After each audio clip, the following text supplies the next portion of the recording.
मध्य प्रदेश में पहले युवा भर्ती निकलने का इंतजार करता है।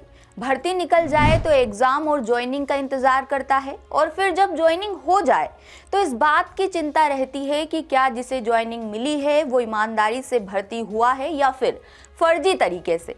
और परीक्षाओं में हो रही ये गड़बड़ी सरकारी सिस्टम से भरोसा कम करती है। और अब तो आलम यह है कि सरकारी विभागों में बैठे जिम्मेदार अधिकारी ही हेराफेरी कर अपात्रों को नौकरी दे रहे हैं।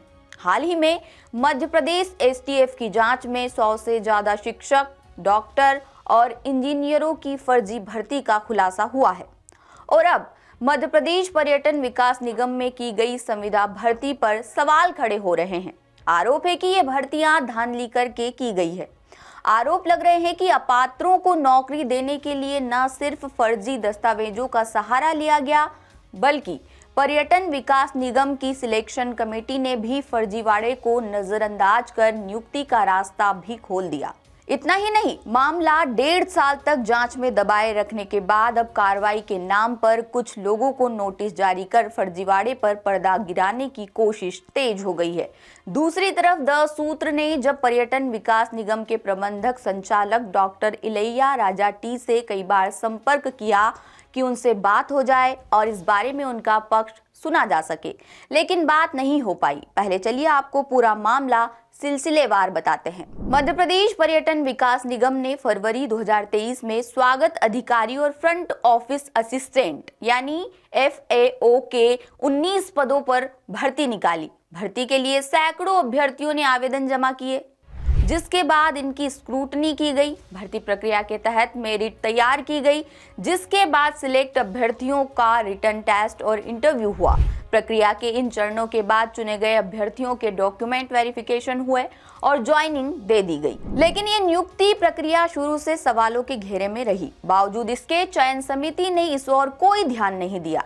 नियुक्ति के बाद 5 लोगों की भर्ती में धांधली के आरोप सामने आने पर पर्यटन विकास निगम ने जांच के आदेश दिए, लेकिन ये जांच 1.5 साल बाद भी पूरी नहीं हो पाई है। यानी 1.5 साल से जांच फाइलों में बंद है। बता दें, भर्ती पर सवाल उठाए जाने के बाद जांच के नाम पर चयनित अभ्यर्थियों को नोटिस भेजे गए। अभ्यर्थियों ने इसके जवाब दिए और फिर जांच ठंडे बस्ते में चली गई।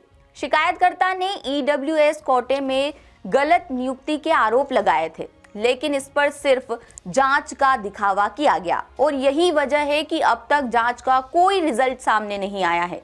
इस मामले में EWS कोटे के पद पर भर्ती के लिए फर्जी सर्टिफिकेट बनवाने की भी जांच नहीं कराई गई। बता दें कि शिकायतकर्ता ने 5 पदों पर भर्ती में हेराफेरी की शिकायत की थी। स्वागत अधिकारी के पद पर नियुक्ति के लिए फर्जी EWS सर्टिफिकेट बनाए जाने पर पर्यटन विकास निगम से सूचना के अधिकार के तहत जानकारी हासिल की गई। इस जानकारी ने भर्ती में हुई धांधली को उजागर कर दिया है। स्वागत अधिकारी के पद पर नियुक्ति के लिए उम्मीदवार सुखसागर अवस्थी ने EWS सर्टिफिकेट जमा कराया गया था, जबकि इस दौरान वो निगम के ओरछा में संचालित बेतवा रिट्रीट में बैंक्वेट मैनेजर थे और उन्हें 20,000 रुपए मंथली सैलरी मिल रही थी। वहीं उनके पिता बद्री प्रसाद अवस्थी ग्वालियर में तानसेन रेसिडेंसी में 50,000 रुपए मंथली की नौकरी कर रहे थे। इस मंथली सैलरी के बावजूद उन्हें EWS सर्टिफिकेट जारी नहीं किया जा सकता। सूचना के अधिकार के तहत सामने आए डॉक्यूमेंट्स में सुखसागर अवस्थी का EWS सर्टिफिकेट भी है।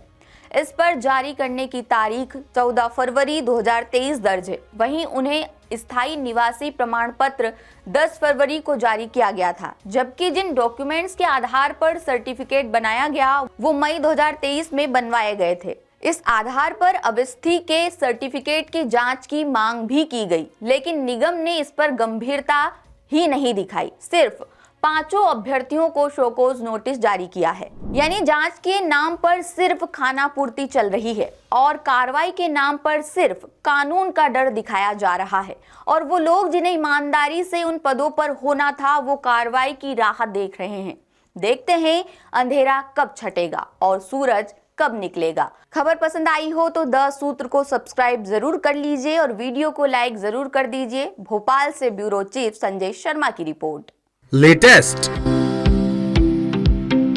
इन्वेस्टिगेटिव, और इन डेप्थ खबरें देखने के लिए ज्वाइन कीजिए द सूत्र का व्हाट्सएप चैनल, सब्सक्राइब कीजिए यूट्यूब चैनल, लाइक कीजिए फेसबुक पेज और पढ़ते रहिए www.daसूत्र.com।